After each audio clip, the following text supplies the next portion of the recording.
Hello and welcome back to the channel. We will continue our chapter sorting materials into groups. आज की video में हम properties of materials को cover करेंगे. Fine. Now, last video में हमने क्या देखा था कि किस तरह से हम ऑब्जेक्ट्स को अलग अलग ग्रुप्स में डिवाइड कर सकते हैं. जैसे कि अगर हम रिवाइज करें यहाँ पर मूविंग या रोटेटिंग ऑब्जेक्ट्स को अलग किया गया है. ओपनिंग बुक यानी कि जो ओपन हो जाते हैं बुक्स नोटबुक उनकी अलग कैटेगरी बनाई है. जो चीजें सैंडविच बनाने में यूज होते हैं उनकी अलग कैटेगरीज बना दी. ठीक है, अलग कॉलम बना दिया. इसी तरह से जिन वेसल में जिन यूटेंसिल में हम कुछ लिक्विड फिल कर सकते हैं उसका एक ग्रुप बना दिया.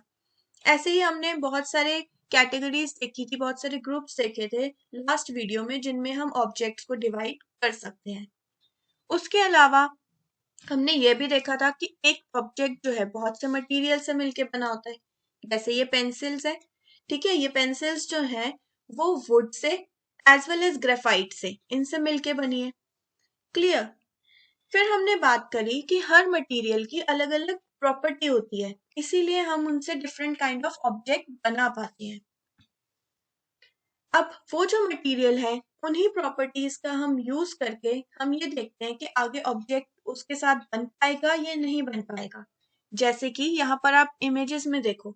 फर्स्ट इमेज में एक जो बेबी है वो क्या कर रहा है. ये जो चाइल्ड है वो एक क्लॉथ का उन्होंने टम्बलर बनाया, एक ग्लास बनाया क्लॉथ का, कपड़े का, और उसमें उसने वाटर फिल किया, जिसकी वजह से क्या हो गया, वाटर की ड्रिपिंग स्टार्ट हो गई. Because cloth is not a suitable material for making a tumbler. हम उसके अंदर पानी को स्टोर नहीं कर सकते क्लॉथ के अंदर. फाइन. इसी तरीके से अगर हम पेपर का कोई यूटेंसिल बनाते हैं, कोई बर्तन बनाते हैं जिसमें हम खाना कुक करें, तो वो भी हमारे लिए पॉसिबल नहीं है. क्योंकि हम अगर खाना कुक करेंगे तो ऑब्वियसली हमें फायर करना पड़ेगा, और अगर हम पेपर का या वुड का यूटेंसिल बनाते हैं तो उसमें इजीली आग लग जाएगी. तो जो हमारे कुकिंग वेसल्स होते हैं वो मेटल के होते हैं. फाइन. ना कि वुड के या फिर जो है हमारे पास पेपर के. ऐसा नहीं है. तो इन्हीं मटेरियल की प्रॉपर्टीज की वजह से ही हम उनसे ऑब्जेक्ट्स बनाते हैं जो कि हमें डेली लाइफ में यूज हो सके और हमारे लिए हेल्पफुल हो. तो इन्हीं प्रॉपर्टीज को हम आगे इस वीडियो में पढ़ेंगे. अब जो प्रॉपर्टीज है मटेरियल की वो हम 5 तरीके से डिस्क्राइब कर सकते हैं.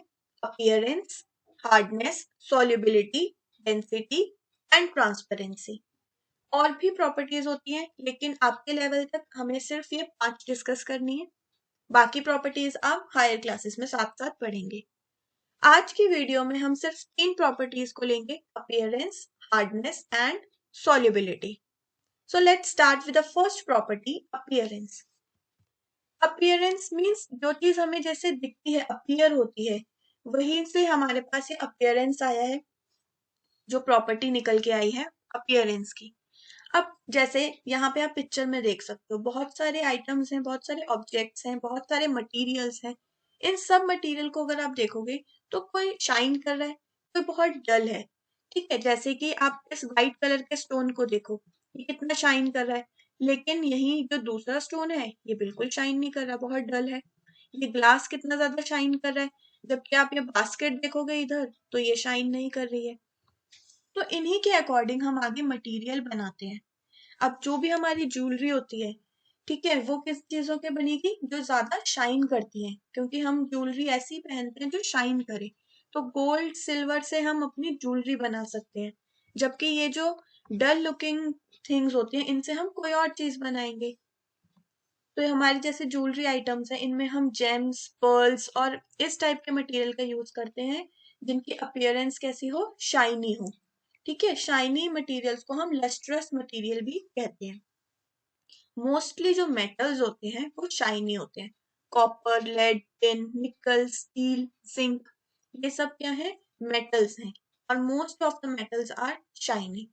ठीक है, and this term is very important, lustrous. Shiny appearance वालों को हम लस्ट्रस मटेरियल भी कहते हैं. तो फर्स्ट प्रॉपर्टी होगी अपीयरेंस, जिसके अकॉर्डिंग हम आगे ऑब्जेक्ट बना सकते हैं. Next property, hardness. अब कुछ ऑब्जेक्ट्स जो होते हैं हार्ड होते हैं, ठीक है, हम उन्हें इजीली कंप्रेस नहीं कर सकते, दबा नहीं सकते, जबकि कुछ ऑब्जेक्ट्स बहुत ज्यादा सॉफ्ट होते हैं। अब इन्हीं प्रॉपर्टीज के अकॉर्डिंग हम जो है अपने ऑब्जेक्ट्स को बनाते हैं। हार्डनेस और जो सॉफ्टनेस है आप इसको खुद चेक कर सकते हैं। आपके हाथ में पेन या पेंसिल जो होगी आप उसको थोड़ा प्रेस करके देखो, तो इतना इजीली कंप्रेस नहीं होगा, इतना इजीली दबेगा नहीं। वहीं आपके जो क्लोथ्स हैं या आपके पास अगर कोई ब्लैंकेट है, आप उसको फोल्ड करो या प्रेस करो तो वो इजीली हो जाएंगे, क्योंकि वो कैसा मटेरियल है, सॉफ्ट मटेरियल है। तो इन्हीं मटेरियल की प्रॉपर्टी को यूज करके हम ऑब्जेक्ट बनाते हैं। अब हमें पता है कि प्लास्टिक है या फिर कोई मेटल है, वो हार्ड होते हैं, तो ऑब्वियसली हम उनसे ऐसी चीज नहीं बनाएंगे जो हमारे लिए आगे जाके प्रॉब्लम क्रिएट करे। लाइक अगर आपको ब्लैंकेट लेना है तो ऑब्वियसली आप प्लास्टिक का या आयरन का ब्लैंकेट नहीं लोगे, क्योंकि आप उसके अंदर कंफर्टेबल नहीं रह सकते। आपको ऐसा मटेरियल यूज करना होगा ब्लैंकेट के टाइम पर जो थोड़ा सॉफ्ट हो और साथ में वार्म हो। तो इन मटेरियल्स की प्रॉपर्टीज का ध्यान रखते हुए हम ऑब्जेक्ट्स को बनाते हैं। तो ये कुछ एग्जांपल्स हैं सॉफ्ट मटेरियल के, जैसे कि कॉटन, जो हमारे पिल्लो के अंदर कॉटन होता है फिल। ठीक है, स्पॉन्ज या स्क्रबर जिससे हम अपने यूटेंसिल्स को, डिशेस को साफ करते हैं, वो भी सॉफ्ट के अंदर आता है। अगर वो बहुत हार्ड मेटल से बना होगा तो ऑब्वियसली हम उससे कोई भी चीज को क्लीन नहीं कर पाएंगे। कैंडल की जो वैक्स होती है वो भी सॉफ्ट होती है, हम उसे इजीली स्क्रैच कर सकते हैं। वेयर एज हार्ड मटेरियल की अगर हम बात करें तो ब्रिक वॉल, जो दीवार होती है वो हार्ड होती है। Stones are hard, iron rods are hard. तो हम जब बिल्डिंग बनाते हैं, हम चाहते हैं हमारा जो बिल्डिंग है या जो हमारा होम है वो बहुत स्ट्रांग रहे, तो हम उस केस में हार्ड मटेरियल का यूज करेंगे। ठीक है, हम इसीलिए हम आयरन का यूज करते हैं, वहां पे ब्रिक्स का यूज करते हैं। हम कभी भी अपना घर कार्डबोर्ड या कॉटन से नहीं बनाएंगे, क्योंकि वो इतने हार्ड नहीं होते। जबकि जब हमें इंटीरियर्स की बात करनी है, घर के अंदर हमें बेड यूज करना है, सोफा यूज करना है, तो उस केस में हम सॉफ्ट मटेरियल यूज करेंगे।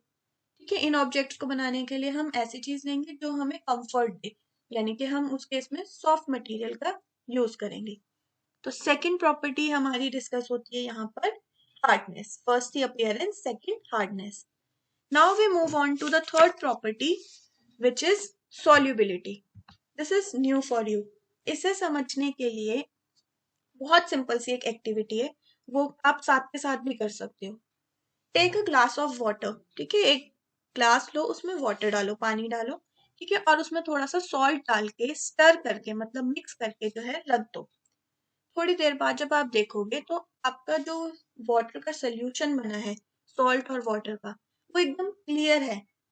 आप उसमें से देख ही नहीं पाओगे कि सॉल्ट अलग नहीं निकाल पाओगे और वाटर को अलग नहीं निकाल पाओगे देखने से, और देखने से बता भी नहीं पाओगे कि इसके अंदर कुछ मिक्स है।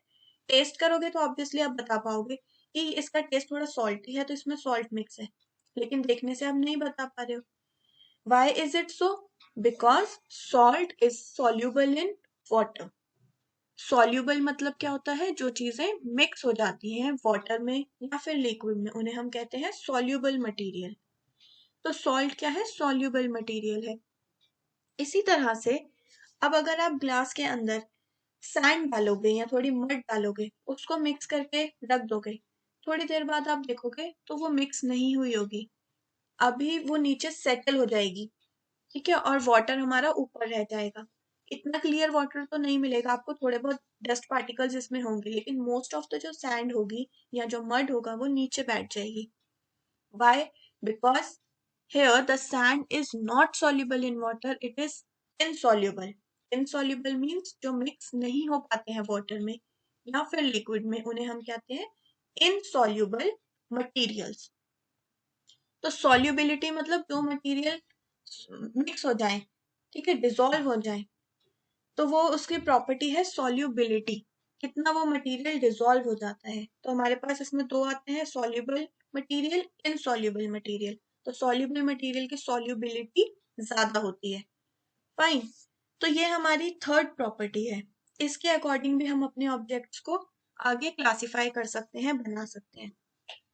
अब आप बहुत डिफरेंट ऑब्जेक्ट्स जो हैं यहाँ पे कंसिडर कर सकते हैं। ये हमें एक्टिविटी एनसीईआरटी में भी गिवन है, mixing different solid materials in water.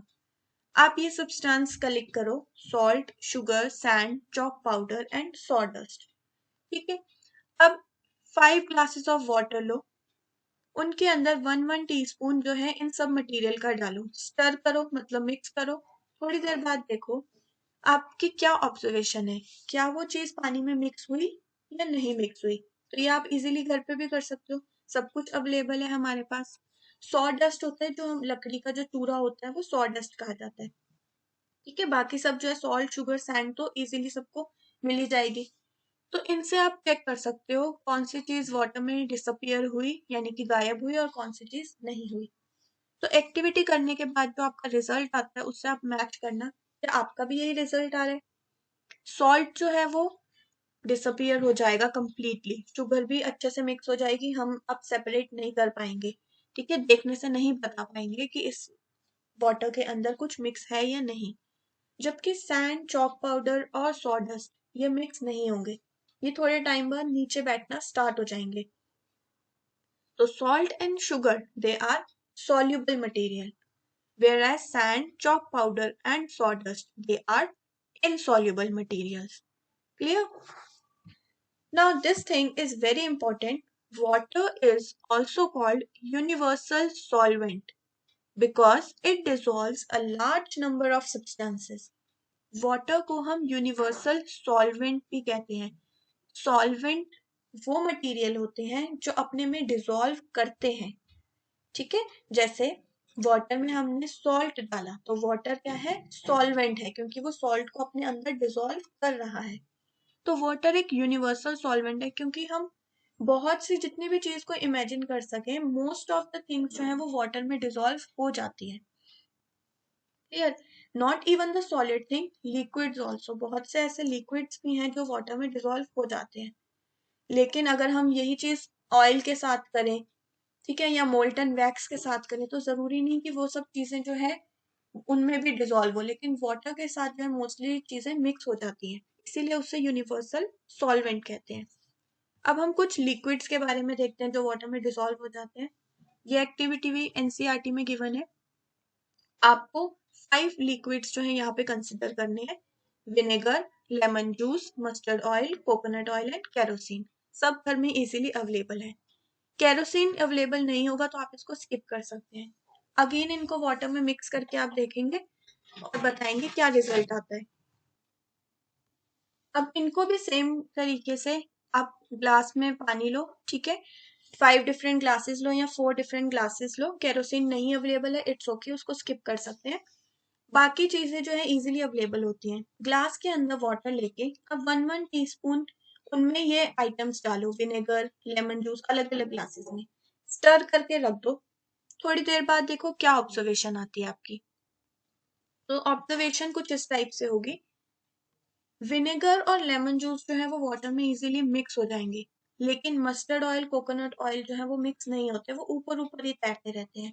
ठीक है, ऐसे ही केरोसिन जो है अगर आप उसको भी मिक्स करके देखेंगे तो वो भी मिक्स नहीं होगा। तो अगेन विनेगर मतलब जो सिरका होता है, vinegar and lemon juice they are soluble in water, whereas mustard oil, coconut oil, ये सब जो है ऑयल्स जो होते हैं ये इनसॉल्युबल होते हैं, ये इजीली मिक्स नहीं होते वाटर के अंदर। फाइन, तो this is the another property, solubility. अब सॉलिड्स मिक्स हो जाते हैं वाटर में, ठीक है, जैसे हमने सॉल्ट, शुगर की बात करी। लिक्विड मिक्स हो जाते हैं जैसे कि विनेगर और लेमन जूस हमने यहाँ पे डिस्कस किया। गैसेस भी मिक्स होती हैं वाटर में। कॉमन एग्जाम्पल हमारा बहुत ज्यादा जो कॉमन है वो क्या है, ऑक्सीजन गैस।